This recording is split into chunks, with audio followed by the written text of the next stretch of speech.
पहला सवाल यही, ऐसा क्यों लग रहा है कि सबने आपको निशाना सा बना लिया है? और एक सवाल और पूछना है इसी के साथ, 3 दिन हो गए हैं सर, हज़ारों बच्चे हैं, प्रोटेस्ट कर रहे हैं, धरना दे रहे हैं, जस्टिस की मांग कर रहे हैं, लाठियां खा रहे हैं, डंडे खा रहे हैं, पूछ रहे हैं कि विकास जी चुप क्यों थे? तो दो सवाल हैं, एक तो कि मैं चुप क्यों था, और दूसरा कि पहला सवाल आपने क्या पूछा? कि ऐसा लग रहा है कि सबने आपके ऊपर हाँ, सबने निशाना साध दिया मुझ है। पर क्यों निशाना साध लिया हाँ, है। एकदम अर्जुन की लग आँख की तरह उन्होंने, मछली की आँख की तरह आप पे निशाना साध दिया।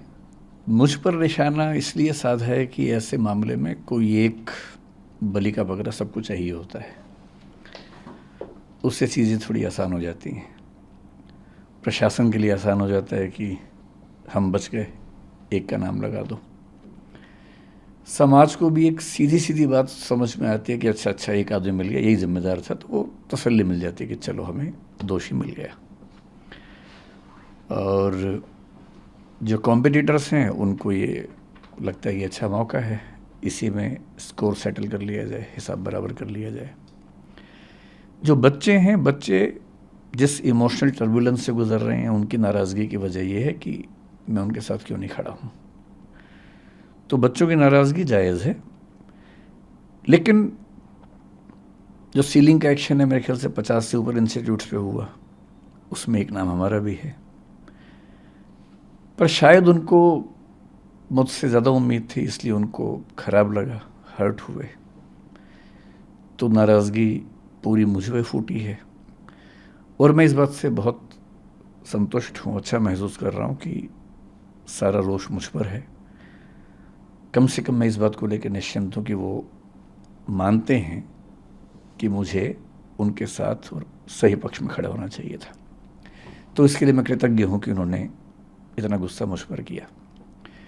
मीडिया ने गुस्सा क्यों किया? क्योंकि चैनल्स को व्यूज़ चाहिए, और जिसके नाम पे व्यूज़ मिलते हैं, अभी तुक्के से पिछले कुछ समय से मुझे व्यूज़ मिल रहे हैं, तो मेरा नाम लिख के गाली देने में व्यूज़ ज़्यादा मिलते हैं, इसलिए मेरा नाम सबसे ऊपर रहता है। तो सबकी अपनी अपनी वजह है। जैसे आज़ादी की लड़ाई में वजहें सबकी अपनी अपनी थी, उन सब का नाम था आज़ादी, अंग्रेज़ों से मुक्ति। तो इस मामले में भी वजहें सबकी अपनी अपनी हैं, लेकिन सबके पास एक सुविधाजनक नाम है कि उसको गाली दो, कुछ कुछ वर्चुअल मॉब लिंचिंग जैसा करो, और सुख भी मिलता है। जब हम किसी को गाली देते हैं तो सुख तो मिलता ही है।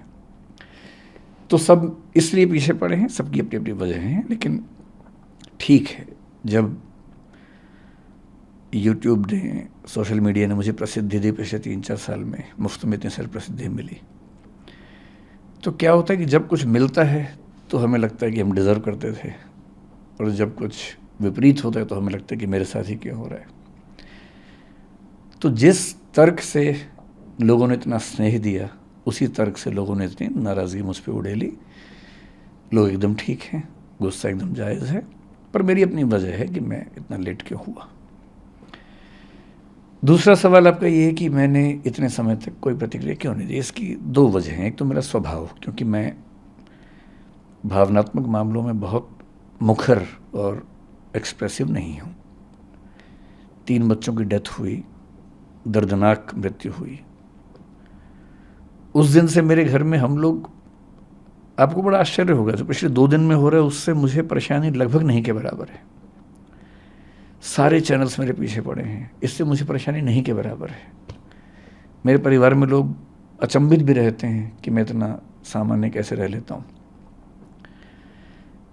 मुझे ज़्यादा चिंता दूसरी बात की है कि 3 दिन से हम घर में जब बात करते हैं या सोने जाता हूँ, नींद के नज़दीक पहुँचता हूँ, तो बार बार एक इमेज बनती है कि जब पानी भरा होगा तो उन बच्चों पर क्या गुजरी होगी।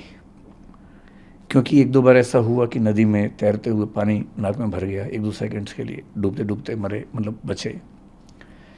कितना पेनफुल होता है वो 2-3-5 सेकंड, जो हम तो खैर 2-3-5 सेकंड में फ्री हो गए, निकल गए उससे,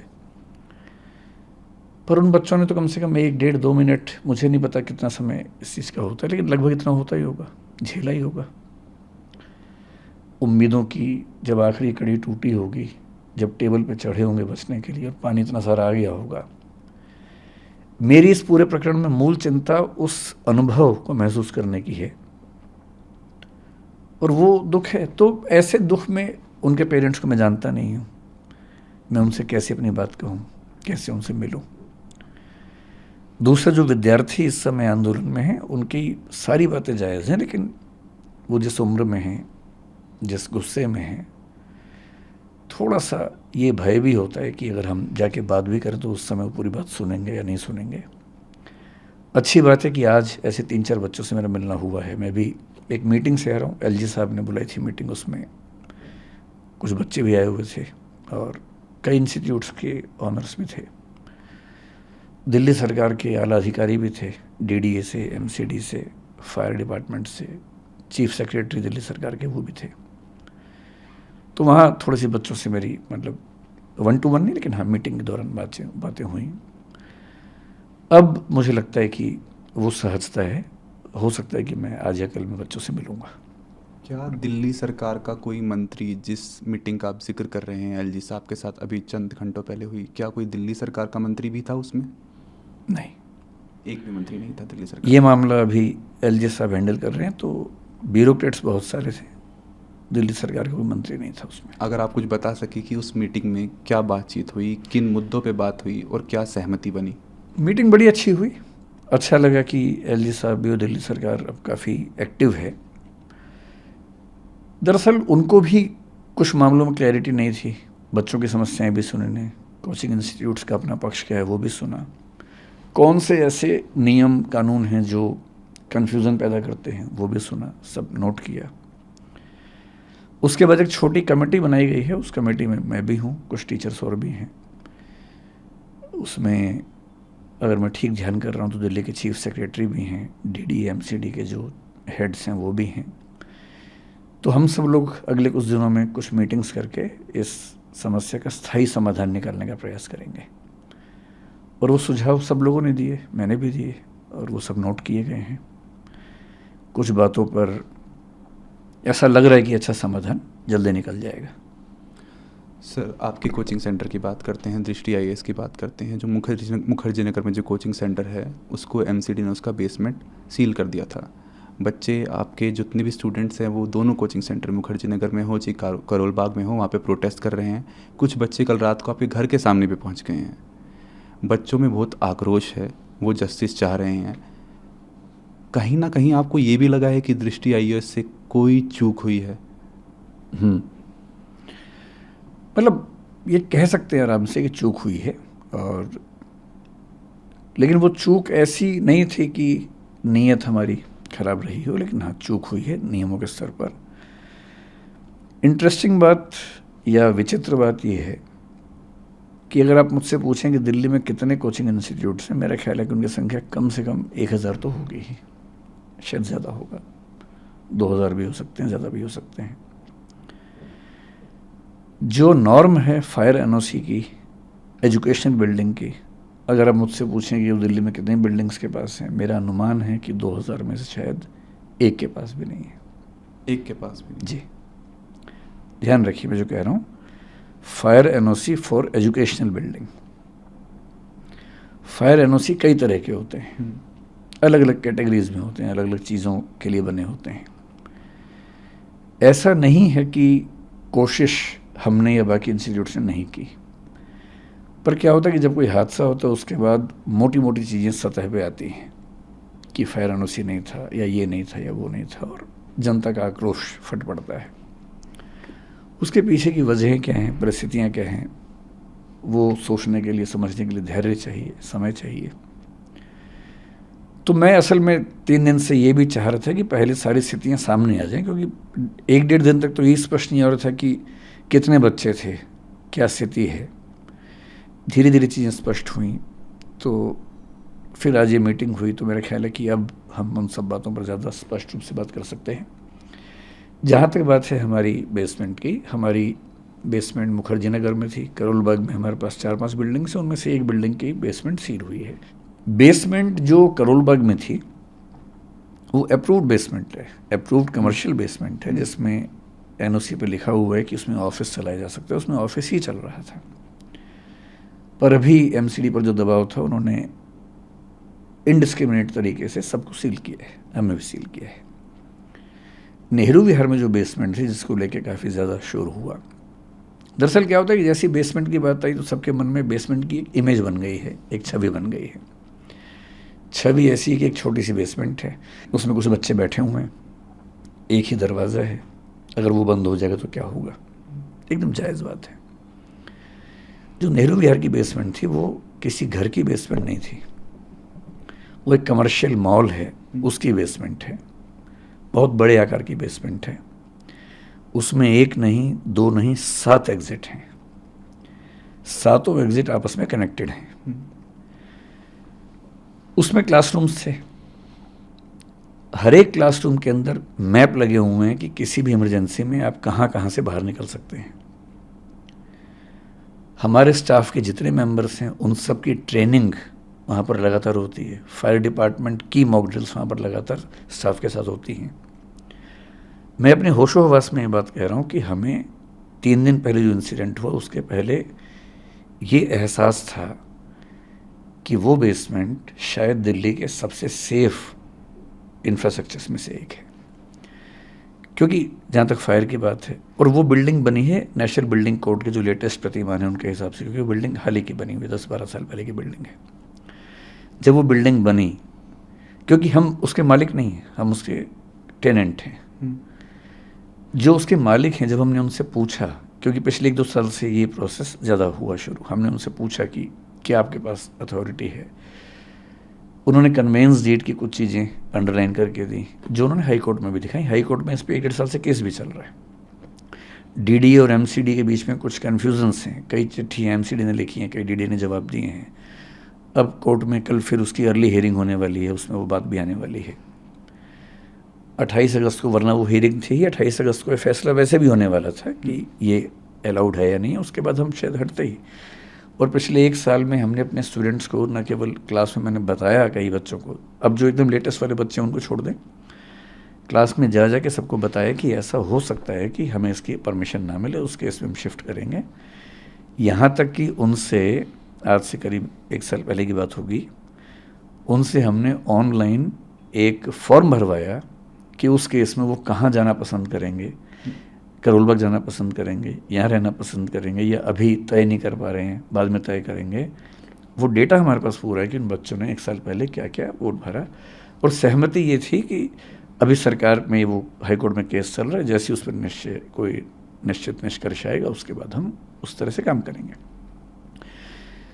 हमें ऐसा लगता था कि जो चिंता ज़्यादा फायर की है, और ऐसा पिछले साल हुआ भी था। दिल्ली में एक घटना हुई थी, कुछ साल पहले सूरत में हुई थी, अभी गुजरात में 1-2 घटनाएं और घटी हैं कि गेमिंग जोन में अचानक आग लगी।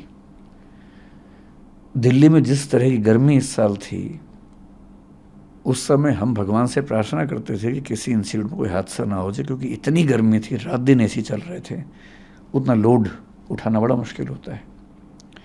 मुखर्जी नगर की बात नहीं है, पूरी दिल्ली में जहाँ जहाँ कोचिंग इंस्टीट्यूट्स हैं, आप कहीं जाके सर्वे करके देखिए, अधिकांश इंस्टीट्यूट्स में केवल एक एंट्री एक एग्जिट है, एक ही रास्ता है।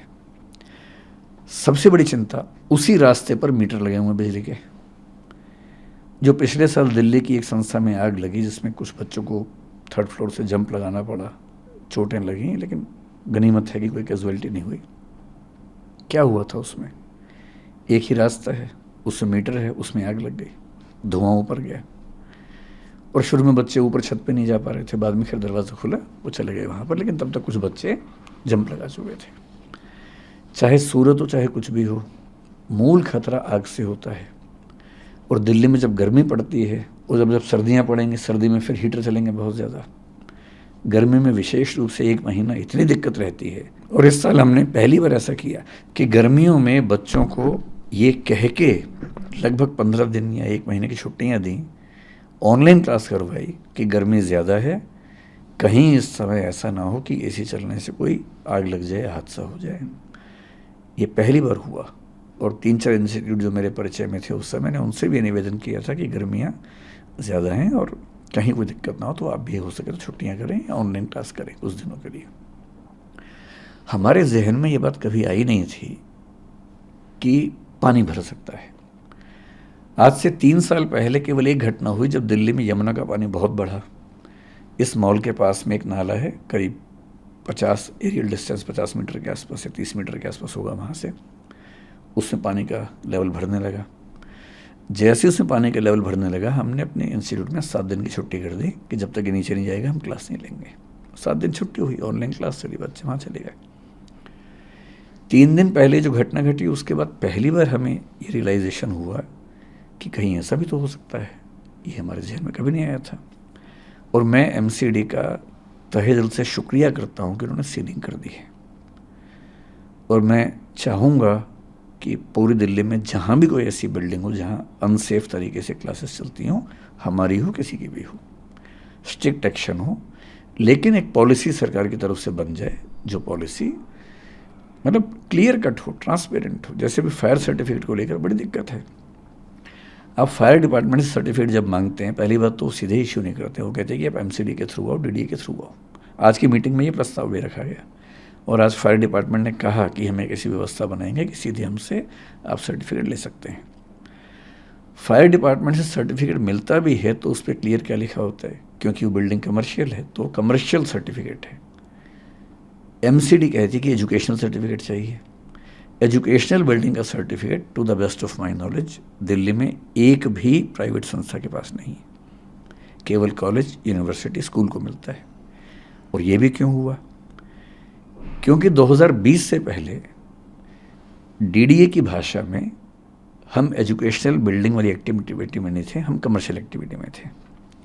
कोचिंग इंस्टीट्यूट्स जीएसटी के हिसाब से आज भी कमर्शियल एक्टिविटी है और इसलिए जो जीएसटी में हमारा टैक्स जमा होता है वो कमर्शियल कोचिंग नाम से होता है, तो हम कमर्शियल एक्टिविटी हैं। कमर्शियल एक्टिविटी का मतलब है कमर्शियल बिल्डिंग में हम काम कर सकते हैं। हम वहाँ काम करते थे। जिस मॉल की बात आप कर रहे हैं उस मॉल के मालिक ने मुझे कई बार ये विश्वास दिलाया है कि कमर्शियल मॉल के तौर पर इसके पास एनओसी है। कैसे है? कन्वेंस डीड में लिखा हुआ है, DDA is giving the conveyance deed on the basis of the fire clearance received from the fire department. लेकिन बेसमेंट के पास पूरी क्लैरिटी ऐसी नहीं थी। इसका क्या जवाब दिया उन्होंने कि 2018 में जब एफएआर के रूल्स चेंज हुए, फ्लोर एरिया रेशो बोलते हैं, जब रूल्स चेंज हुए तो एडिशनल एफएआर उनको मिला है और एडिशनल एफएआर के लिए उन्होंने डीडीए में अप्लाई किया हुआ है कमर्शियल एफएआर बनाने के लिए। अगर वो कमर्शियल एफएआर है तो कमर्शियल एक्टिविटी वहाँ हो सकती है। We have been under this impression. और हमेशा ध्यान रखना है, जब बेसमेंट को लेके हमें खूब आजकल नाराज़गी है, ठीक है होनी चाहिए, हम एकदम सहमत हैं कि बेसमेंट सील हो जानी चाहिए, लेकिन दिल्ली की मेट्रो बेसमेंट में चलती है, अंडरग्राउंड ही चलती है। पालिका बाज़ार बेसमेंट में ही है। दिल्ली के लगभग हर मॉल में बेसमेंट में बहुत बड़े शॉपिंग कॉम्प्लेक्सेस हैं, वहाँ लाखों लोग शॉपिंग करते हैं वहाँ पर, क्योंकि वहाँ की जो बेसमेंट्स हैं ठीक तरीके से बनाई गई हैं।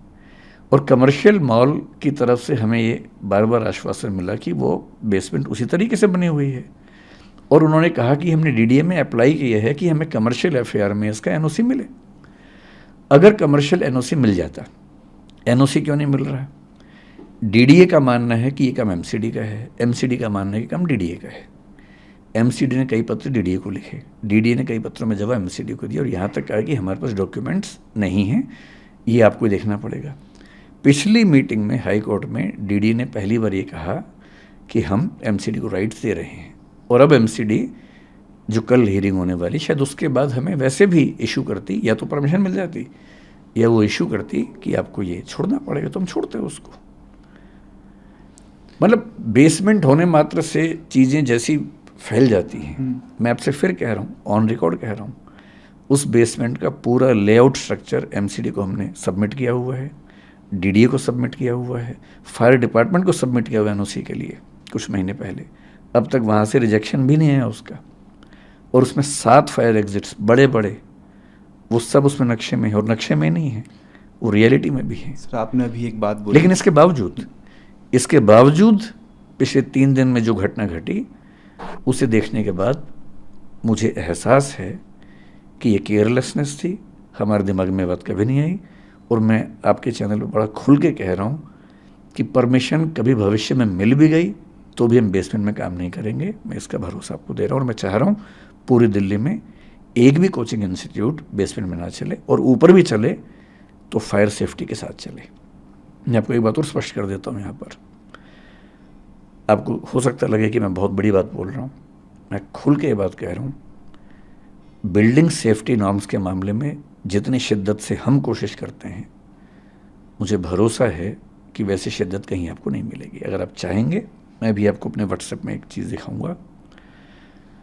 हमारे पास एक, आप, मुझे नहीं पता बाकी इंस्टीट्यूट्स क्या करते हैं, मैं अपना बता रहा हूँ आपको।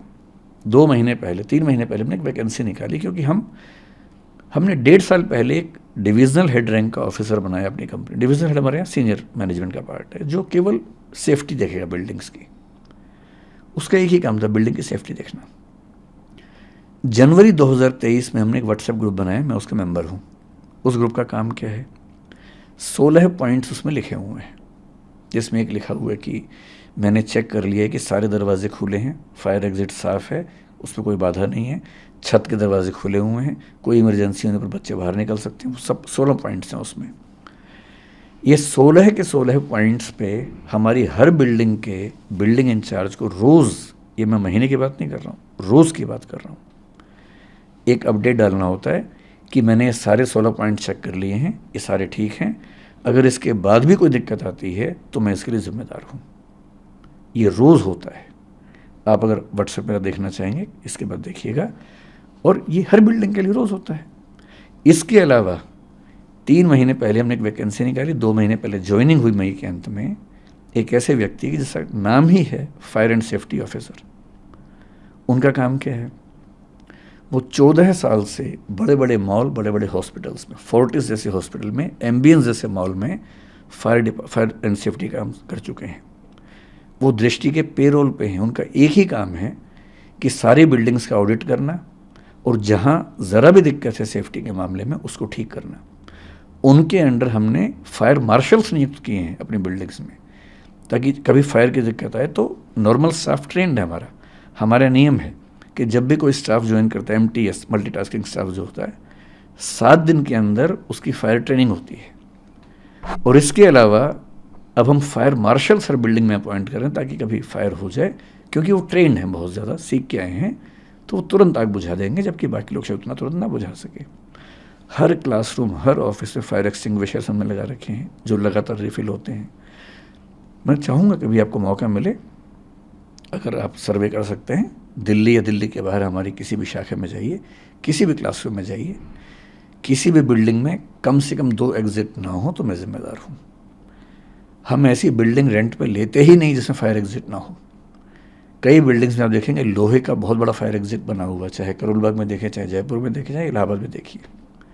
वो हमारी शर्त होती है। इंदौर में हमें 1.5 साल एक्स्ट्रा लग गया केवल इसलिए कि एक भी बिल्डिंग ऐसी नहीं मिल रही थी जहाँ 2 एग्जिट हों। हमने एक लैंडलॉर्ड से बात करके उसकी ज़मीन पे, प्लॉट पे बिल्डिंग बनवाई 2 फायर एग्जिट वाली, और वहाँ काम शुरू किया। 2 साल लेट काम शुरू किया, सिर्फ इसलिए कि किसी भी स्थिति में किसी बच्चे या स्टाफ की ज़िंदगी से समझौता ना हो। हमारी नीयत ऐसी ही है। एक गलती हुई समझने में, मैं पूरे देश से, पूरे समाज से माफ़ी मांगता हूँ कि हाँ वो गलती हुई, आगे वो गलती नहीं होगी। Sir, if I am not mistaken, आपने अभी थोड़ी देर पहले कहा कि MCD ने जो एक्शन लिया है आपके बेसमेंट के खिलाफ, जो सील किया गया है जी, वो डिस्क्रिमिनेटरी है। डिस्क्रिमिनेटरी करोल बाग के लिए हाँ। वो अंडर प्रेशर लिया गया। मैंने कहा इनडिस्क्रिमिनेट का मतलब ये हुआ कि सब पे ले लिया है, इरिस्पेक्टिव, और उसमें सारे नॉर्म्स जगह पे है, साफ बता रहा हूँ, और उसके बाद भी वो लिया गया। और हमारे नहीं, 1-2 के साथ और भी हुआ। हाँ। करोल बाग में जो मेन रोड है उस पर कई ऐसी बेसमेंट्स हैं जो कमर्शियली अप्रूव्ड हैं, पूरा हमारे पास NOC है उसका। भाई MCD ने उसको अप्रूव किया, कमर्शियल बेसमेंट के नाम से अप्रूव किया। कमर्शियल बेसमेंट में लिखा है कि क्या क्या एक्टिविटीज़ कर सकते हैं, ऑफिस चला सकते हैं या गोदाम बना सकते हैं, या 1-2 चीज़ें और लिखी हैं।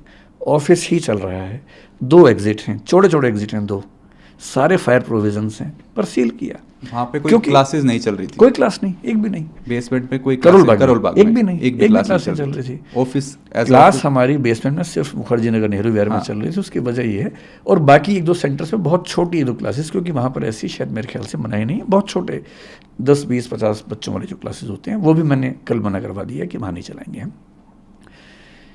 मुखर्जी नगर में दिक्कत क्या है कि बहुत छोटा इलाका है, छोटे घर हैं वहाँ पर। उन सब घरों में एक एंट्री एग्जिट है। अगर आप वहाँ क्लास चलाएं, 200 बच्चे हैं, 100 बच्चे हैं, और आग लग जाए तो बहुत रिस्की हो जाता है, जो एक इंसिडेंट दिखा भी हमने। मेरी समझ में उस इलाके में सबसे ज़्यादा सुरक्षित बिल्डिंग वही कमर्शियल मॉल की है जो हमने ली। हमने 2012-13 में वहाँ काम करना शुरू किया, केवल ऊपर, बेसमेंट का हमें आइडिया भी नहीं था। वहाँ बेसमेंट में 3 इंस्टीट्यूट क्लासेस चलाते थे, बाद में एक और बढ़ा, 4 हो गए, हम नहीं थे।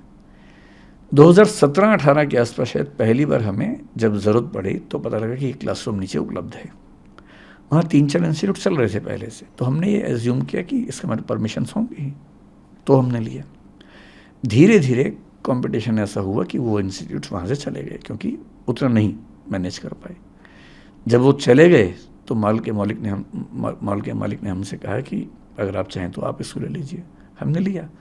आखिरी एक और इंस्टीट्यूट था, उसने भी कुछ दिन पहले तक रखा हुआ था, बाद में फिर वो मॉल की तरफ से हमें मिला। वहाँ हम IAS के जो मेंस वाले बच्चे हैं, मेंटरशिप लाइब्रेरी चलाते थे, अब वो बंद हो गई, उनका 1.5 महीने बाद मेंस है, तो हम अभी उनके लिए भी रास्ता निकाल रहे हैं कि उनको कहाँ बिठाएं, उनके भी दुविधा है। सर अभी एक ये प्रेस रिलीज़ आई है 2:41 पे, इसके 2-3 पॉइंट्स पे मैं आपसे बात करना चाहूँगा। जो हमारी प्रेस रिलीज है, दृष्टि आई है, इसने जो आपने मेरी तरफ से, हाँ आपकी तरफ से है, जो सोशल मीडिया हैंडल पे अपलोड किया गया। 2-3 पॉइंट है, मुझे उस पर बात करना है, लेकिन एक चीज़ मुझे उससे आपसे पहले पूछनी है। जब मैं ट्विटर पे कमेंट सेक्शन में जा रहा था इसमें, तब बहुत सारे स्टूडेंट्स का ये आक्रोश था कि विकास जी हमारे साथ एक बार ग्राउंड पे आए तो सही, एक बार हमारी बात तो सुने, एक बार हमारे बीच में बैठे तो सही। वो आए ही नहीं अभी तक, 3 दिन हो गए हैं। कुछ बाकी टीचर्स भी आए हैं, मिनिस्टर्स भी गए हैं, लेकिन जो टीचर जिसे हम इतना प्रेम करते थे, जिसे इतना सुनते थे, जिसे इतना फॉलो करते थे, वो 3 दिन बाद स्टेटमेंट रिलीज़ कर रहा है और हमारे बीच नहीं आया। नहीं, देरी के लिए तो हमने खेद जताया है, क्योंकि मैं आप स्टूडेंट से मिलने जाएंगे? एकदम जाऊँगा। मैं दरअसल कोशिश करता हूँ, मेरी हमेशा से आदत रही है कि चीज़ें पूरी स्पष्ट होने के बाद प्रतिक्रिया दूँ, हड़बड़ी में ना दूँ। तो मैं थोड़ा वेट कर रहा था, मेरा ख्याल है कि थोड़ा पहले कर देना चाहिए था। दूसरा, स्टूडेंट से अब तक नहीं मिलने की वजह वही थी कि आक्रोश जब बहुत ज़्यादा होता तो आप अपनी बात ठीक से रख भी नहीं सकते हैं। मेरा ख्याल है कि आज या कल में मैं उन बच्चों से मिलूँगा, और मुझे उम्मीद है, और बच्चे दिल के बड़े कोमल होते हैं, जितना जल्दी नाराज़ होते हैं उतना जल्दी वो ठीक हो जाते हैं। तो मुझे पता है कि बच्चों की नाराज़गी मुझसे क्यों है और वो दूर कैसे होगी। सर, एक 5th पॉइंट आपकी प्रेस रिलीज़ में है, वो बोलता है कि DDA, MCD and Delhi fire department के नियमों में असंगति है, कॉन्ट्राडिक्टरी है। आप समझाएंगे कि क्या वो लॉज हैं जिनमें कॉन्ट्राडिक्टरी है, ये वेल कोऑर्डिनेटेड नहीं है आपस में? दिल्ली में ये समस्या है कि अलग अलग विभागों में कोऑर्डिनेशन थोड़ा कम दिखता है। आज भी इस मीटिंग में सब बातें हुई। जैसे मैं आपको एग्जांपल देके समझाऊँ, DDA ने पहला मास्टर प्लान 1962 में बनाया, फिर 2001 में बनाया। 2001 तक, जहाँ तक मेरी जानकारी, मिक्स्ड लैंड यूज़ नाम की कोई चीज़ नहीं होती थी। 2005 या 6 की बात है कि सुप्रीम कोर्ट ने एक आदेश दिया कि दिल्ली में जो भी commercial activities non commercial area में चल रही हैं वो सब सील होंगी। सब कुछ सील होने लगा, कोचिंग इंस्टीट्यूट्स भी हुए, बाकी एक्टिविटीज़ भी हुई। इतना विरोध हुआ कि उसमें फिर दिल्ली की सरकार को प्रस्ताव रखना पड़ा, संसद को एक्टिव होना पड़ा, और तब उस समय 2008 में पहले संसद ने थोड़ा सा रिलीफ दिया, और उसके बाद 2008 में या 9 में master plan of Delhi MPD 2021 लेके आए, जो पारित हुआ। उस मास्टर प्लान में ये कहा गया कि अब से 3 तरह के एरियाज होंगे, कमर्शियल, रेजिडेंशियल और mixed land use. Mixed land use का मतलब ये है कि जो रेजिडेंशियल हैं पर उनमें कमर्शियल एक्टिविटीज़ भी चल सकती हैं, एक निश्चित परसेंटेज तक चल सकती हैं। अगर आप MPD पढ़ेंगे, मास्टर प्लान ऑफ दिल्ली 2021 का पढ़ेंगे, चैप्टर 15 उसका इन एक्टिविटीज़ के बारे में है। 15.7.1 और 15.7.3 ब्रैकेट में 7, इनको ध्यान से पढ़िए। 15.7.1 साफ साफ कहता है कि coaching institutes mixed land area में अलाउड हैं, प्रोवाइडेड कि सड़क इतनी चौड़ी होनी चाहिए। इतना ही नहीं, वो ये भी कहता है कि अगर सड़क इतनी चौड़ी है, मेरे ख्याल से 60 फीट के आसपास की बात है, तो मिक्स्ड लैंड यूज़ नहीं है तो भी अलाउड है, ये वो कहता है। Up to 2/3 FAR of the building. जैसे बिल्डिंग में अगर FAR मान लीजिए 303 है, मान लीजिए FAR 3 फ्लोर पे, इससे हमारा 3 होता है, तो 2 फ्लोर पे कोचिंग चल सकती है, साफ साफ लिखा हुआ है। उसमें केवल एक सवाल है कि बेसमेंट में चल सकता है या नहीं, 15.7.3.7 कहता है कि बेसमेंट में कोचिंग इंस्टीट्यूट चल सकता है प्रोवाइडेड कि उनके पास रिक्वायर्ड एनओसी हो। ठीक, ये लिखा हुआ है। एनओसी एजुकेशनल बिल्डिंग का एमपीडी में जिक्र नहीं है उस चीज़ का। ये बात मैं 2008 की कर रहा हूँ। 2008 के बाद क्या हुआ? अब उसके तहत मिक्स्ड लैंड यूज़ में बहुत सारे इंस्टीट्यूट चलने लगे। फायर एनओसी की ज़रूरत है या नहीं, इसके लिए हम क्या पढ़ेंगे? हम दिल्ली फायर डिपार्टमेंट के जो रूल्स हैं, फायर एक्ट है 2007 का, फायर रूल्स हैं 2010 के, आप खुद रेफर कीजिए, मैं सारे आपको तथ्य बता रहा हूँ। फायर रूल्स में रूल नंबर 27 पढ़ लीजिए, साफ साफ क्या कहता है। रूल नंबर 27 साफ साफ कहता है कि अगर कोई बिल्डिंग रेजिडेंशियल है और 15 मीटर तक की है तो उसको एनओसी नहीं चाहिए। अगर कोई बिल्डिंग कमर्शियल है और 15 मीटर तक की है तो उसको एनओसी नहीं चाहिए। ऐसा आपके पास वही डॉक्यूमेंट है क्या? मुझे याद है पूरा, मैं आपको ऐसे सुनाया था। पर वो एक बात कहता है कि अगर कोई बिल्डिंग एजुकेशनल है तो उसको 9 मीटर तक एनओसी नहीं चाहिए, 9 मीटर के ऊपर एनओसी चाहिए। ये रूल नंबर 27 में लिखा हुआ है। अब क्या स्थिति है? जो कोचिंग इंस्टीट्यूट्स हैं, हम मान के चल रहे हैं कि रेजिडेंशियल एरिया में या कमर्शियल एरिया में चल रहा है।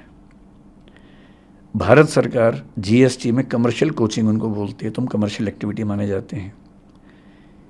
अगर हम मॉल की बात करें तो 15 मीटर से ऊंचा नहीं है वो।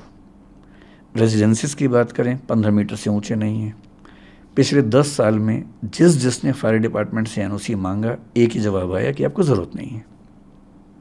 ठीक, उन्हें नहीं मिला, किसी को नहीं मिला क्योंकि ज़रूरत नहीं है। As per rule 27 they are not suppose to give the NOC. उनकी भी गलती नहीं है, वो तो रूल्स के हिसाब से काम कर रहे थे। अब दिक्कत ये है कि उन्हीं बिल्डिंग्स में बच्चे पढ़ रहे हैं। कोचिंग इंस्टीट्यूट्स को रेगुलेट करने के लिए अब तक कोई अथॉरिटी नहीं है, कोई कानून नहीं है। जैसे कॉलेज के लिए है, स्कूल के लिए है, यूनिवर्सिटी के लिए है, कोचिंग के लिए नहीं है। अभी भारत सरकार ने एक प्रपोजल दिया है, क्योंकि एजुकेशन कॉन्करेंट सब्जेक्ट है तो सेंटर अपनी ताकत थोपने से बचता है। वो राज्यों से बोलते हैं कि आप नियम बनाओ, एक पॉलिसी फ्रेमवर्क दिया, राज्यों से कहा कि आप इसके बेस से पॉलिसी बनाइए।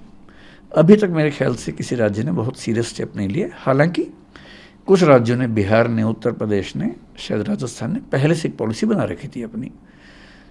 अब स्थिति ये है कि कोचिंग चल रही है, फायर एनओसी की ज़रूरत नहीं है क्योंकि रूल ये कहता है। पिछले साल एक घटना घट गई दिल्ली में। जब वो घटना घटी तो सबको चिंता हुई, वो भी लाजमी बात है, चिंता होनी चाहिए। तो सीलिंग शुरू हुई, कोर्ट में केस गया, हाई कोर्ट ने सुओ मोटो कॉग्निजेंस लिया और हाई कोर्ट ने केस लिया। उसकी वजह से चीज़ें बड़ी दुरुस्त हुई, क्योंकि हाई कोर्ट जब इन्वॉल्व हुआ तो चीज़ें ठीक होनी थी, क्योंकि हाई कोर्ट तो सबसे पूछ सकता है। जो कोऑर्डिनेशन की कमी है हाई कोर्ट में तो नहीं होती, वो वहाँ तो सब इकट्ठे होते हैं। तो हाई कोर्ट ने पूछा कि क्या प्रावधान है। अब इस बीच में डीडीए ने 2020 में यूनिफाइड बिल्डिंग बाई लॉज में संशोधन किया, जो 2016 के नियम थे। उसमें क्या किया, एजुकेशनल बिल्डिंग के हेडिंग में कोचिंग इंस्टीट्यूट्स का नाम लिख दिया, जो कि पहले नहीं लिखा हुआ था। तो 2020 से कोचिंग इंस्टीट्यूट्स में नॉर्म कौन सी लागू होगी? एजुकेशनल बिल्डिंग की। एजुकेशनल बिल्डिंग के लिए नियम बहुत सख्त हैं और इसका मतलब है कि मास्टर प्लान में संशोधन के बाद जिन लोगों ने मिक्स लैंड में कोचिंग चलाया, कन्वर्जन चार्ज पे किया, 10 साल का पार्किंग चार्ज पे किया, जो कि नियम था उस समय का, अब वो भी वहाँ नहीं चलेंगे। तो हाई कोर्ट में पॉइंट्स उठाए गए, सब लोगों ने उठाए। वहाँ पर होते होते कन्फ्यूज़न ये था कि नेशनल बिल्डिंग कोड ये कहता है कि 100 से कम बच्चे अगर हैं तो उस बिल्डिंग को एजुकेशनल बिल्डिंग नहीं माना जाएगा। ठीक, लेकिन यूनिफाइड बिल्डिंग बाई लॉज 2020 उसमें एक लाइन आ गई कि अगर 20 से ज़्यादा बच्चे हैं तो एजुकेशनल बिल्डिंग माना जाएगा।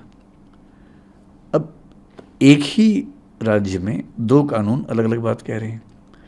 इसका मतलब ये हुआ कि 20 से ज़्यादा बच्चे, अगर 30 बच्चे हैं तो एक कानून के हिसाब से एजुकेशनल बिल्डिंग है, एक के हिसाब से नहीं है। अब एमसीडी ने जब सीलिंग शुरू की तो दिल्ली फायर डिपार्टमेंट ने पिछले 1 साल में क्या स्टैंड रखा? बड़ा क्लियर स्टैंड रखा और अच्छा स्टैंड रखा। उन्होंने अपनी समझ से अच्छा रखा। उन्होंने कहा कि एजुकेशनल बिल्डिंग के लिए जो फायर नॉर्म्स है रूल 27 में, वो ये हैं कि अगर 9 मीटर तक की बिल्डिंग है तो वहाँ तक हमें एनओसी नहीं चाहिए।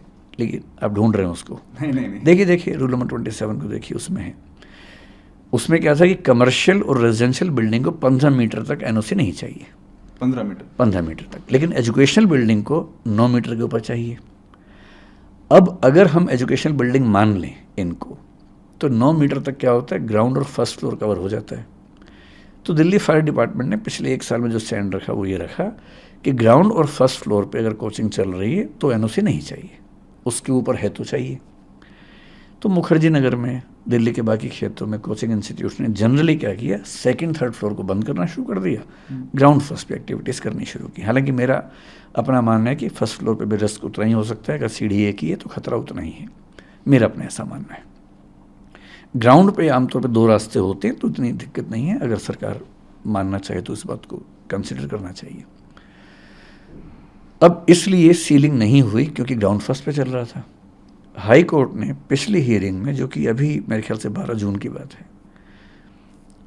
12 जून नहीं सॉरी, उससे पिछली हियरिंग शायद 10 मई को हुई थी वो हियरिंग मेरे ख्याल से, उसमें एक नया स्टैंड लिया और उसने कहा कि अगर एजुकेशनल बिल्डिंग है, पहली बात तो एजुकेशनल बिल्डिंग है या नहीं, हम केवल एक बात से तय करेंगे कि यूज़ क्या हो रहा है। अगर यूज़ हो रहा है एजुकेशन का तो एजुकेशनल बिल्डिंग होगी, और एजुकेशनल बिल्डिंग हो तो फ्लोर चाहे कोई भी हो, फायर एनओसी होना चाहिए। और फायर एनओसी कौन सा होना चाहिए, एजुकेशनल बिल्डिंग वाला होना चाहिए। और एजुकेशनल बिल्डिंग वाला फायर एनओसी मेरी जानकारी में दिल्ली में एक भी प्राइवेट इंस्टीट्यूट के पास नहीं है। 2000 में से मतलब मेरे अनजाने में 2-4 के पास किसी तरह से हो तो हो, मेरी जानकारी में एक के पास भी नहीं है। विकास जी, सारी बातें एक तरफ, लेकिन हकीकत तो ये है कि 3 बच्चे मर गए एकदम। वो 3 बच्चे नहीं हैं, 3 फैमिलीज़ हैं जी। उनसे बहुत सारे लोग जुड़े हुए हैं, काफ़ी सपने थे, यूपीएससी में जाएंगे, सिविल सर्वेंट बनेंगे। श्रेया यादव, तानिया सोनी और निविन डालविन, ये 3 बच्चे मर गए हैं, पानी में डूब के मर गए। किसी ने सोचा भी नहीं होगा, ऐसे सपने में भी नहीं सोचा होगा कि 3 बच्चे डूब के मर जाएंगे। किसी की तो जिम्मेदारी बनती होगी, कहीं ना कहीं तो वो बक रुकेगी, कहीं ना कहीं तो अकाउंटेबिलिटी फिक्स होगी। एकदम ठीक बात। क्या ये एमसीडी की गलती थी, सरकार की गलती थी, किसकी गलती थी? मतलब मैं इस चीज़ से बचता हूँ कि हम सारी गलती किसी एक पर ही थोप दें, जैसे सोशल मीडिया मुझ पर थोप रहा है। आप भी किसी एक पर थोपना चाहें तो थोप लें, पर मैं नहीं थोपूंगा। गलती किसकी है? मेरे ख्याल से एक कमी ये है कि अलग अलग कानून, अलग अलग एजेंसीज में कोऑर्डिनेशन की कमी है।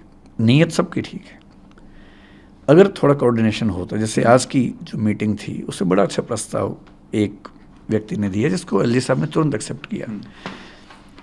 हम सब ने कहा कि सर आप एक ऐसी कमेटी बना दीजिए जहां हम बैठ के सारी बातें समझा दें, सारा पक्ष रख दें, फिर जो आप आदेश देंगे, जो नियम बनाएंगे, आप केवल 10-15 दिन का समय दे दीजिए, जो उस नियम को ना माने उसको बंद कर दीजिए। हम सबसे पहले तैयार हैं उस चीज़ के लिए।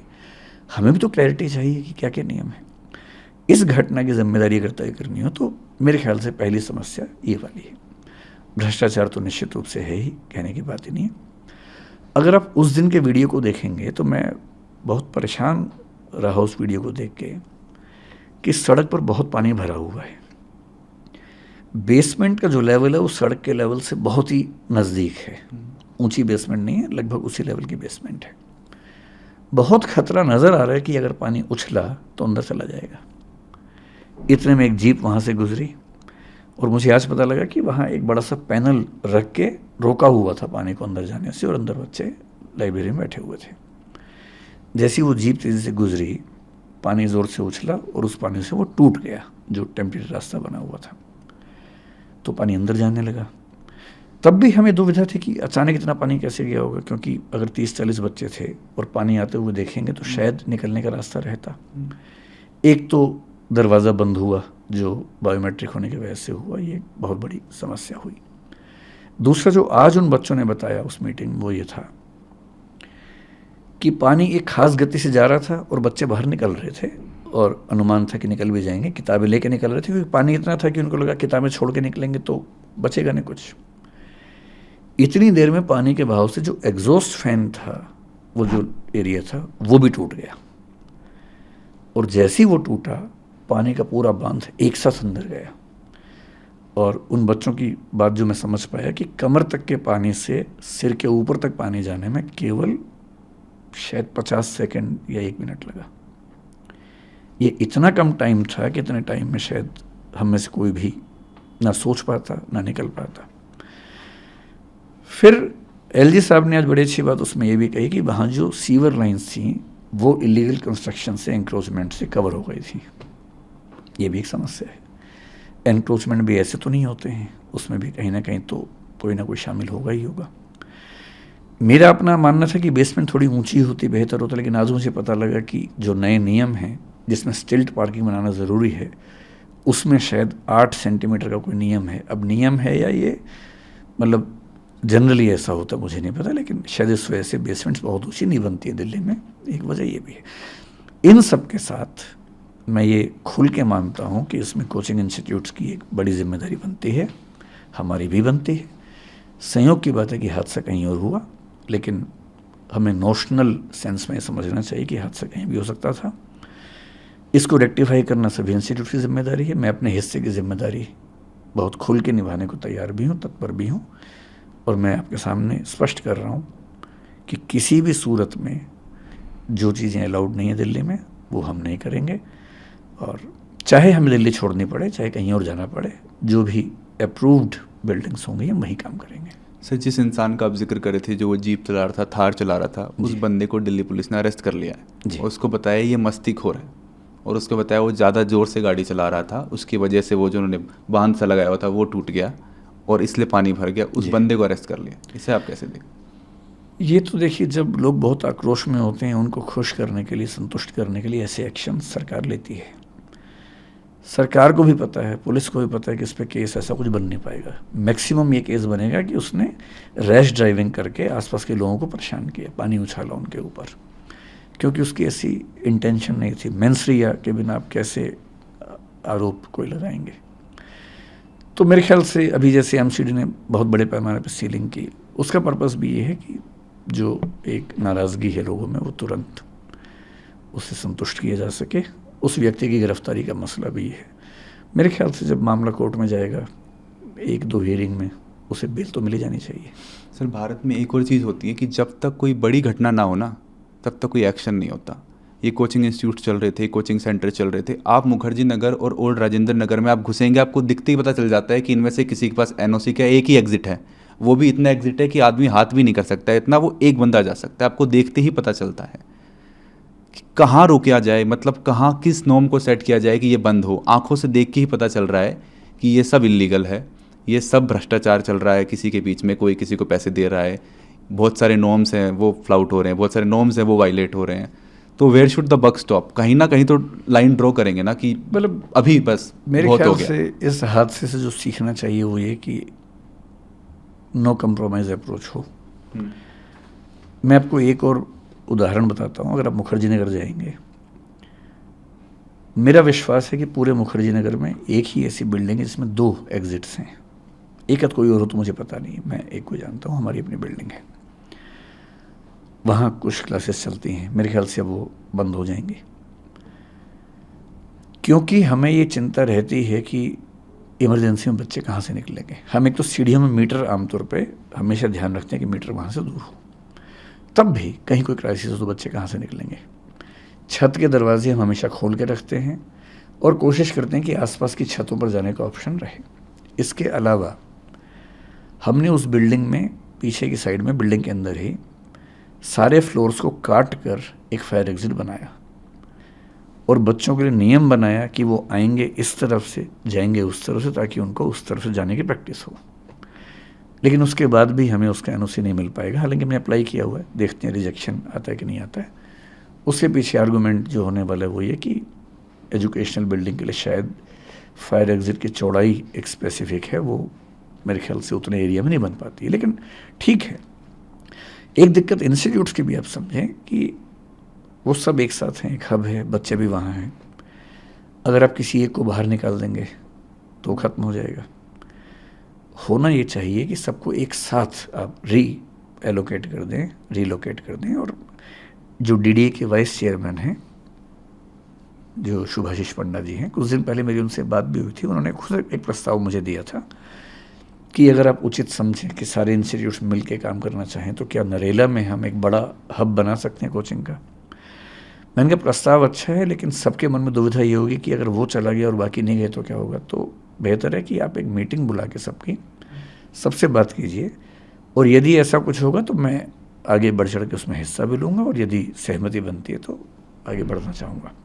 आज की मीटिंग में भी उन्होंने ये प्रस्ताव रखा फिर से, और लगभग ये सहमति बनी कि डीडीए नरेला क्षेत्र में, क्योंकि वहाँ हज़ारों फ्लैट्स हैं जो बच्चों के हॉस्टल्स बन सकते हैं, और हॉस्टल्स की जो दिक्कत बच्चों को आती है कि बहुत छोटे कमरे हैं, वो भी वहाँ सॉल्व होती है।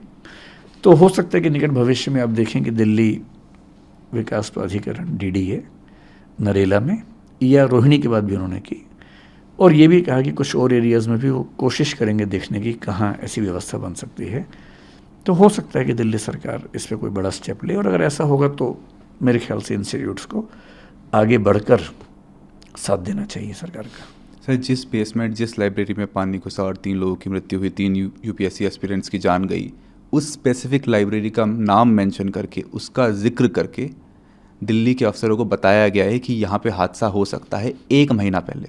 अच्छा, बताया गया, लिखा गया और रिमाइंड भी करवाया गया। ये किसने, मुझे इसकी ये जानकारी एक नहीं है। ये ग्रीवेंसेस किसने ऑफिसर कहा? को लिखा है, एक बच्ची ने लिखा है। तब तो ये हाँ, मतलब लिखा sheer negligence का मामला है। बताया गया और उस रिमाइंड भी करवाया गया। नहीं, अगर ऐसा है तो उसके मैं बाद ये हुआ है। मैं बिल्कुल भी ये नहीं आप इसको कहूँगा सिस्टमैटिक कुछ नहीं देखते। ये निश्चित तौर पे फेलियर है। अगर ऐसा है कि पहले आइडिया था, मुझे भी कल किसने बताया कि शायद पहले, आज उन बच्चों ने बताया कि पहले भी पानी भरा था।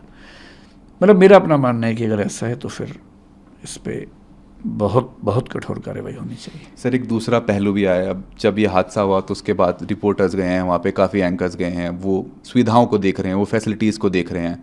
तो एक बच्चा जब मुखर्जी नगर में और राजेंद्र नगर में घुसता है, और राजेंद्र नगर में घुसता है, तो उससे पैसे कैसा निकाला जाए ये स्टार्ट हो जाता है। वो सबसे पहले जाएगा कोचिंग इंस्टीट्यूट में, कोचिंग सेंटर में एडमिशन लेगा, 2 से 2.5 लाख रुपए वहाँ लगेगा। उसके बाद 50-60 हज़ार रुपये अगर क्रैश कोर्स और करना है तो वहाँ लगेगा। उसके बाद उसे घर नहीं मिलेगा।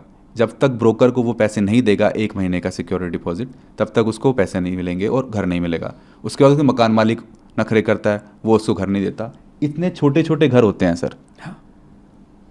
कहीं तो रुकेगा। मतलब कितना इन स्ट्रगल्स को ग्लोरीफाई किया जाएगा। नहीं, ग्लोरीफाई करने का मसला बिल्कुल भी नहीं है। असल में क्या है कि अगर इसके पीछे बहुत स्पष्ट बात करें तो वो ये है कि दिल्ली के इलाके सैचुरेट हो चुके हैं। जितना वहाँ का इंफ्रास्ट्रक्चर है और जो बच्चे आ रहे हैं, एक तो जो बच्चे आ रहे हैं उतने बच्चे वापस नहीं जाते हैं, हर साल नए बच्चे आते हैं। इंफ्रास्ट्रक्चर लिमिटेड है और वो सैचुरेशन के लेवल पर है। तो मतलब मेरा अपना मानना है कि अगर दिल्ली की सरकार ऐसा कोई बड़ा एरिया, जैसे आज बात चल रही थी कि शायद 400-500 एकड़ की ज़मीन वहाँ पर है जो मिल सकती है, तो मेरे ख्याल से ये समस्या स्थायी रूप से समाप्त होगी। 50 दिन बचे हैं मेंस के एग्ज़ाम के लिए। जी, आपका मैसेज क्या होगा जो बच्चों को, जो प्रोटेस्ट कर रहे हैं, जो धरना पे बैठे हैं, जो जस्टिस मांग रहे हैं?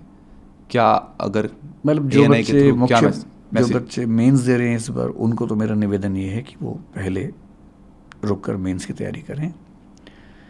बाकी बच्चे इस मुहिम में रहें, और मेरा ख्याल है कि बच्चों का प्रेशर जितना है वो ज़रूर कोई बढ़िया परिणाम निकालेगा। और बढ़िया परिणाम मेरे हिसाब से एक ही है, जिस भी बिल्डिंग में सेफ्टी पर्याप्त ना हो, चाहे वो मेरी हो चाहे किसी की भी हो, उसमें कोचिंग इंस्टीट्यूट नहीं चलना चाहिए।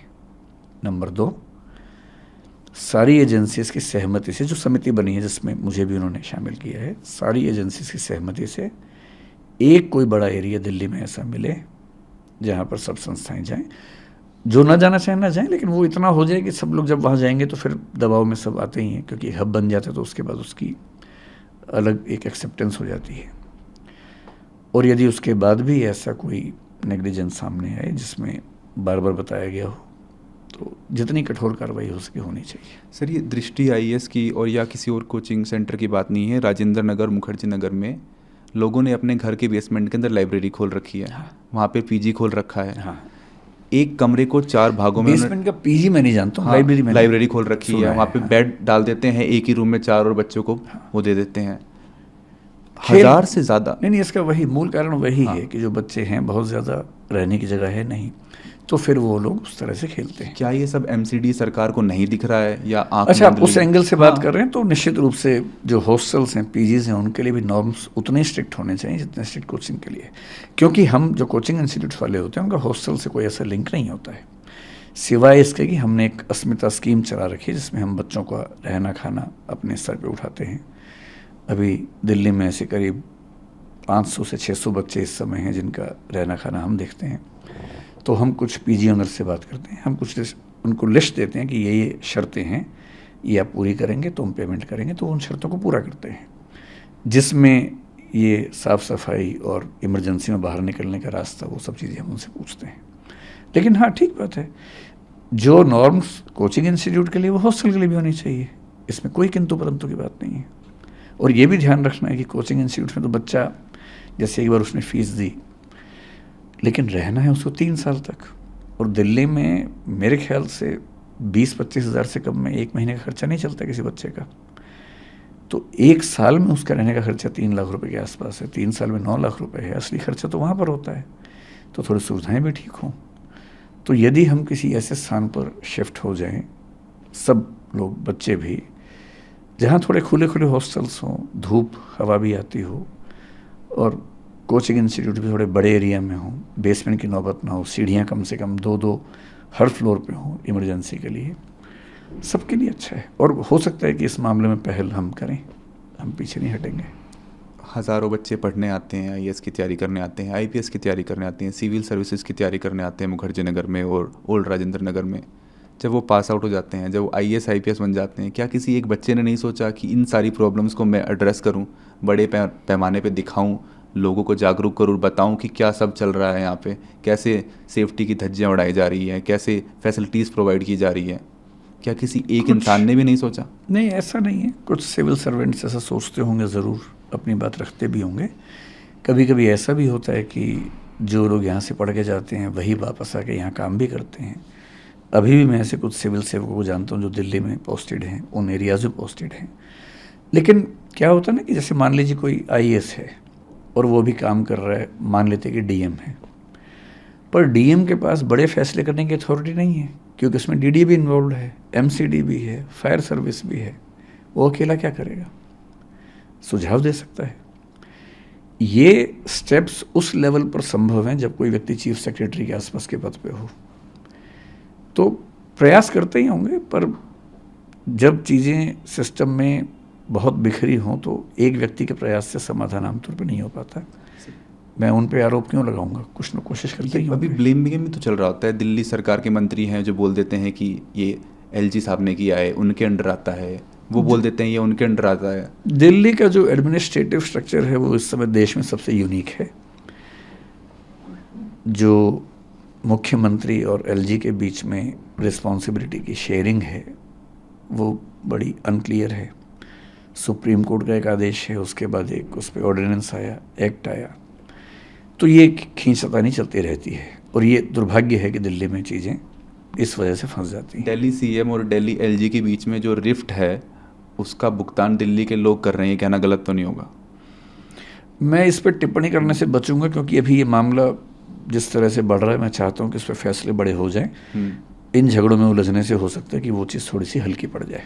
ठीक है। फिलहाल मेरी रुचि इसमें कम है कि पावर सीएम के पास ज़्यादा है कि एलजी के पास ज़्यादा है। मेरी रुचि इसमें है कि अभी जो माहौल है, इस माहौल में समाधान निकल जाए और चीज़ें ठीक हो जाए। सो जब से ये घटना हुई है, 3 बच्चों की मृत्यु हुई है, तब से लोगों ने मूवीज़ पे भी बोलना स्टार्ट कर दिया। ये एस्पिरेंट्स बना, कोटा फैक्ट्री बना, उन्होंने बोला कि आप ग्लोरीफाई कर रहे हो स्ट्रगल को, एक टाइप का रोमांटिसाइजेशन हो रहा है। आप बच्चों को बता रहे हो कि आप कैसे भी हालात में पढ़ोगे, पहले साल नहीं तो दूसरे साल नहीं तो तीसरे साल आपका यूपीएससी क्लियर हो ही जाएगा। क्यों ना ऐसी कहानियाँ बताई जाएँ जिसमें क्लियर होता ही नहीं है, and how do they end up in their lifes. ठीक बात है। मैं आपको केवल आपकी जानकारी के लिए बता रहा हूँ। मैं जब भी बच्चों की क्लास लेता हूँ, आमतौर पे पहले 1 महीने में 1 क्लास के लिए जाता हूँ, ओरिएंटेशन क्लास के लिए। जनरली मैं बच्चों को हर बार ये स्पष्ट करता हूँ कि 12 लाख लोग फॉर्म भरेंगे, 5 लाख प्रीलिम्स देंगे, 1 लाख सीरियस होंगे, उनमें से 1000 का होगा। गारंटी बिल्कुल नहीं है। और यदि कोई इंस्टीट्यूट ये कहता है कि वो करवा ही देगा, तो सवाल है कि उसका खुद का क्यों नहीं हुआ। मतलब मेरा ही प्रॉपर आईएएस तो नहीं हुआ, एलआईडी हुआ। तो ये तो झूठ बात। दूसरी बात रही फिल्म की। अगर आपका इशारा उस फिल्म की तरफ है जिसके साथ मैं जुड़ा हुआ था, वो फिल्म मेरे दिमाग का हिस्सा नहीं थी। 2 व्यक्तियों के जीवन पर उनके एक मित्र ने उपन्यास लिखा जो कि मेरे स्टूडेंट थे। एक बड़े प्रोड्यूसर डायरेक्टर ने उस पर फिल्म बनानी चाहिए, स्क्रिप्ट पे 2 साल काम करने के बाद मुझे कंसल्ट किया गया और मैंने मैत्री भाव से कंसल्टेशन उसमें दी। इतना ही मामला है। मतलब मेरा मानना है कि दोनों तरह की कहानियाँ ज़रूरी हैं। कुछ लोगों ने स्ट्रगल करके अचीवमेंट हासिल की इसकी भी, और कुछ लोग स्ट्रगल करके नहीं अचीव कर पाए तो उन्होंने ज़िंदगी कैसे गुजारी इसकी भी कहानी आनी चाहिए। दोनों कहानियाँ ज़रूरी हैं। सर हम फायर एनओसी की बात कर रहे थे, हम बात कर रहे थे कि फ्लडिंग भी हो सकती है, फायर एनओसी भी लेने चाहिए, लेकिन अर्थक्वेक का क्या? एकदम आ सकता है। और अर्थक्वेक आया तो 2 3 4 नहीं 400 500 जाने जा सकते आज ही एलजी की मीटिंग के बाद एक वरिष्ठ सिविल सेवक वहीं, उनसे मेरी बात चल रही थी, दिल्ली में ही काम करते हैं, बहुत सीनियर सिविल सर्वेंट हैं। उन्होंने मुझसे अनौपचारिक बातचीत चल रही थी मैत्री वाले भाव से, उन्होंने मुझसे जो बात कही, जो बात हम समझते हुए, उन्होंने कहा कि ये वाटर वाली बात, फायर वाली बात पे हमारा फोकस है क्योंकि ये दिक्कतें दिख रही हैं, दूर होनी चाहिए। लेकिन जिस दिन दिल्ली में बड़ा भूकंप आ गया, उन्होंने कहा कि पूरी दुनिया में ऐसी त्रासदी नहीं हुई होगी जितनी यहाँ होने वाली है। और मैं फिर आपसे एक बात कह रहा हूँ, अभी कोचिंग इंस्टीट्यूट्स घेरे में हैं तो बात चल रही है। मैं आपको कुछ और बातें बताता हूँ, उन पर भी फोकस कर लीजिए थोड़ा सा। दिल्ली में ऐसे हज़ारों रेस्टोरेंट्स होंगे जिनमें जाने का एक रास्ता है, जहाँ खूब खाना पीना भी है, ड्रिंक्स भी हैं, अल्कोहल तो बहुत जल्दी आग पकड़ता है। एक रास्ता है। शाम के समय जो कम उम्र के बच्चे हैं, 80 100 150 बच्चे वहाँ पर होते भी हैं, डांस भी कर रहे होते हैं, कभी कभी स्मोक भी कर रहे होते हैं। एक चिंगारी कभी लग गई तो क्या होगा, आपको अंदाजा है इस चीज़ का? इसके अलावा दिल्ली में पिछले 3 या 4 बड़े फायर इंसिडेंट्स को ध्यान से याद कीजिए। कोचिंग इंस्टीट्यूट में एक हुआ जिसमें किसी की मृत्यु नहीं हुई थी पिछले साल। उसके पहले नरेला में एक इंसिडेंट हुआ, नरेला में हुआ या मतलब उपहार सिनेमा भी हुआ। उपहार तो बहुत पहले की बात हो गई। उसके बाद पिछले 4 साल में, 5 साल में 2 इंसिडेंट्स हुए जिनमें करीब 30 40 से ज़्यादा व्यक्तियों की जान गई।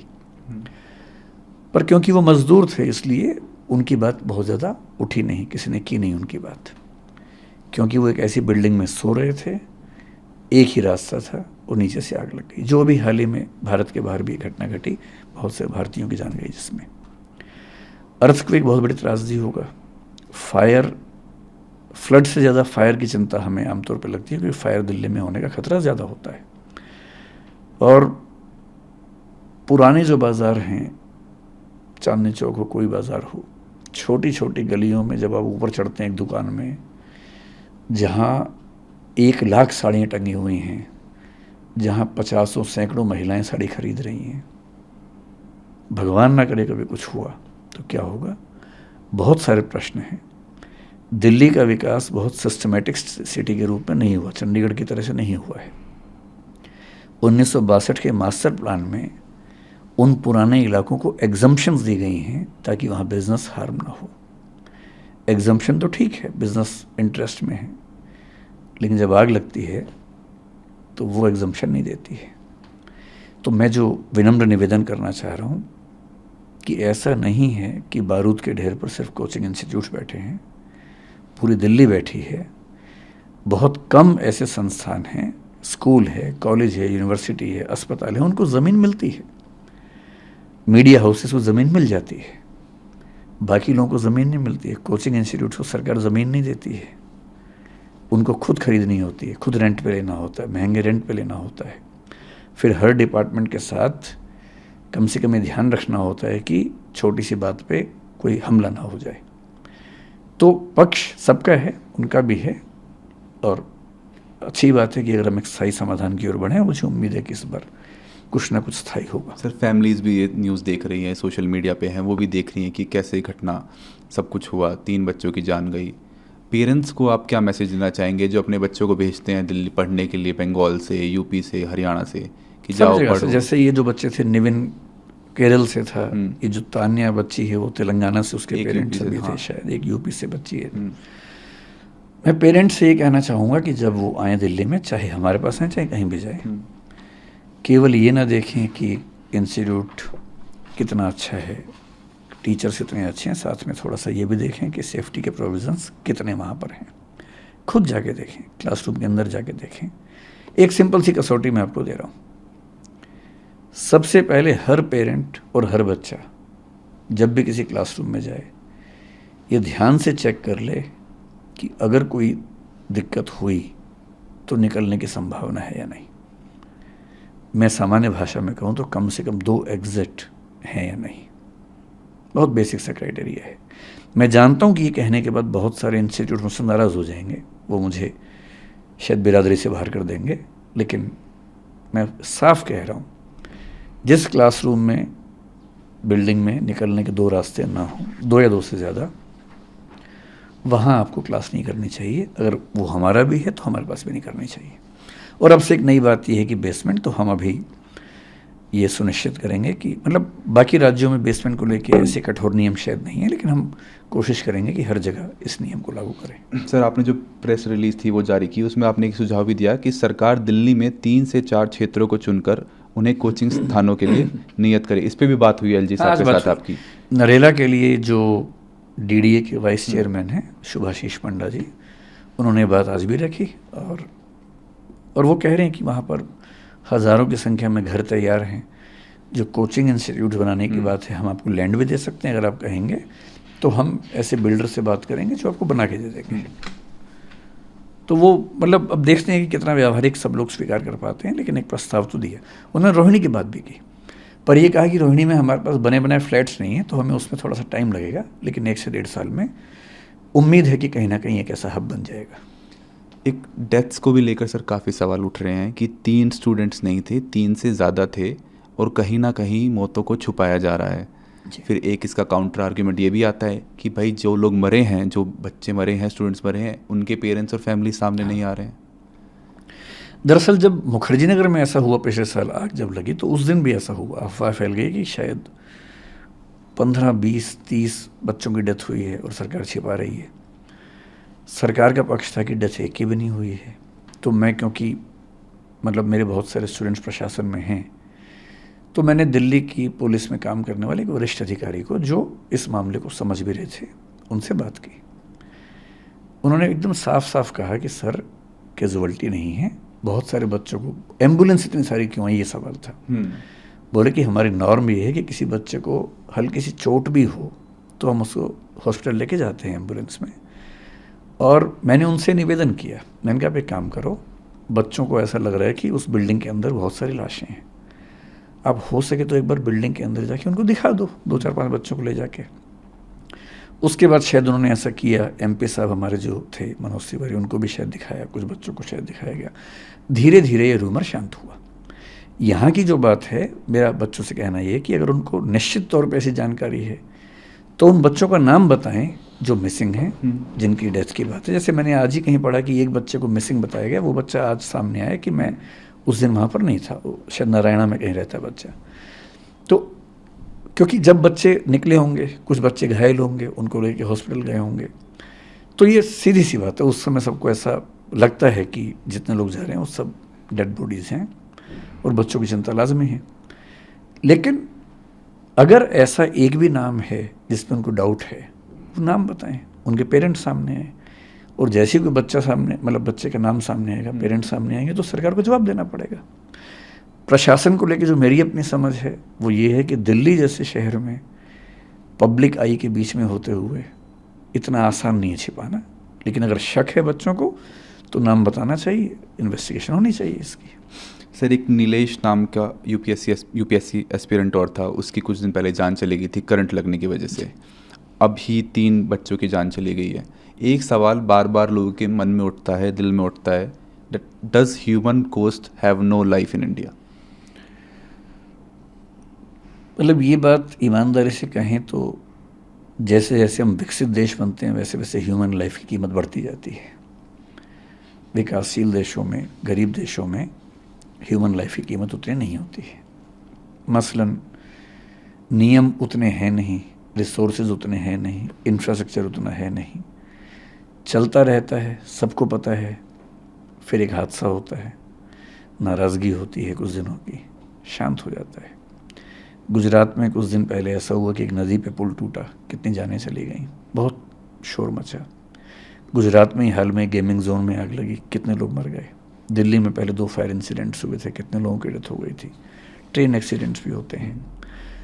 लेकिन क्योंकि इंफ्रास्ट्रक्चर को लेकर, संसाधनों को लेकर हम रातों रात विकसित देश नहीं बन सकते। विकसित देशों ने आज से 50 साल पहले ये सब झेला है।